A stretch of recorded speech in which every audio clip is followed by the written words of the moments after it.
Hi girls, आज आपण बघतो साऊथ इंडियन हेअरस्टाईल पार्ट टूमध्ये आपण काय करतो आहे, आपण एक ब्रेड बनवणार आहोत.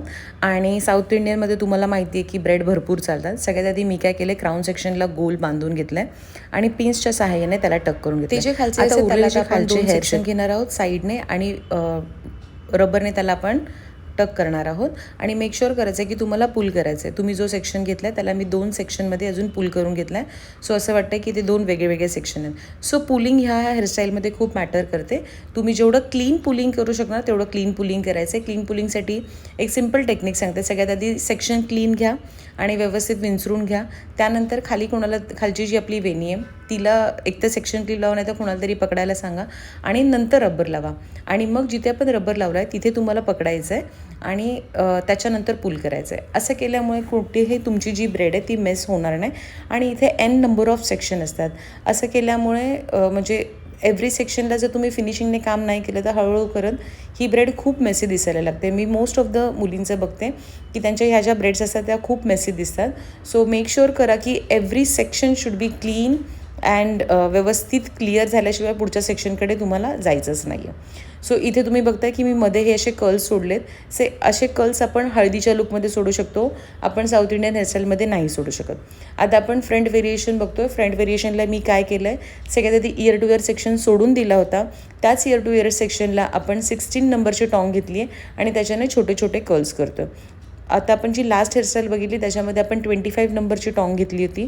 आता ही जी आपण टॉंग बघतोय ती 16 नंबरची टॉंग आहे. ह्याच्यामुळे जास्त असे राऊंड दिसतात, व्हॉल्युमिनाइज दिसतात कर्ल्स.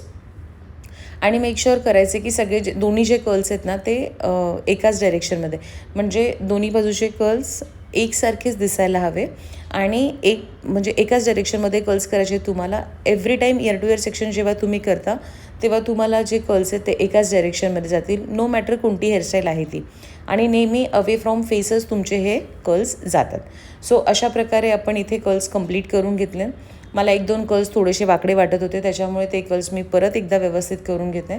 आणि असं केल्यानंतर हे जे कर्ल्स आहेत ते आपण व्यवस्थित टक करून घेणार आहोत. सो सगळ्यात आधी आपल्याला काय करायचं आहे, मेक शुअर करायचं आहे की सगळे जे कर्ल्स आहेत ते एकमेकांमध्ये असे राऊंड गुंतले गेले पाहिजे.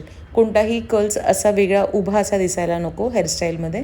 सो असं केल्यानंतर मी माझा क्यूनचा स्प्रे यूज करते बिकॉज मला फिनिशिंग द्यायची आहे. आणि मी आधीपासूनच सांगितलं की मी एव्हरी सेक्शनला फिनिशिंग देऊनच त्याला टक करते. आणि त्यानंतर आता आपण हा जो सेक्शन आहे तो टक करून घेतला. तुम्ही बघितला आपला जो क्राऊन सेक्शन आहे त्याच लेवलला मी त्याला टक करून घेतलं.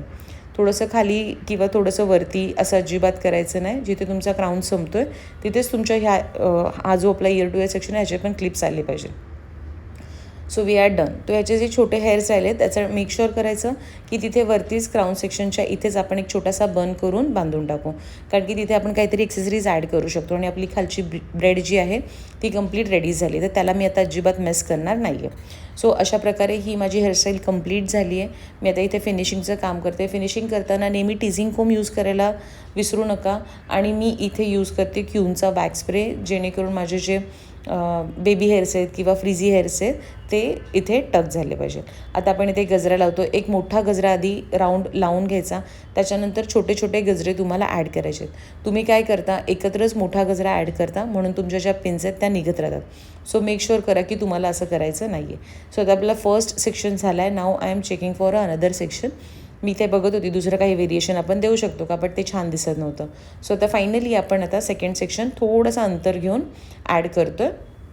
आणि जिथे तुमची वेणी संपते तेवढंच त्याचं माप असलं पाहिजे आणि तेवढ्या मापातच तुम्हाला गजरा लावायचा आहे आणि 2 पिन्स इथे ॲड करायच्या आहेत.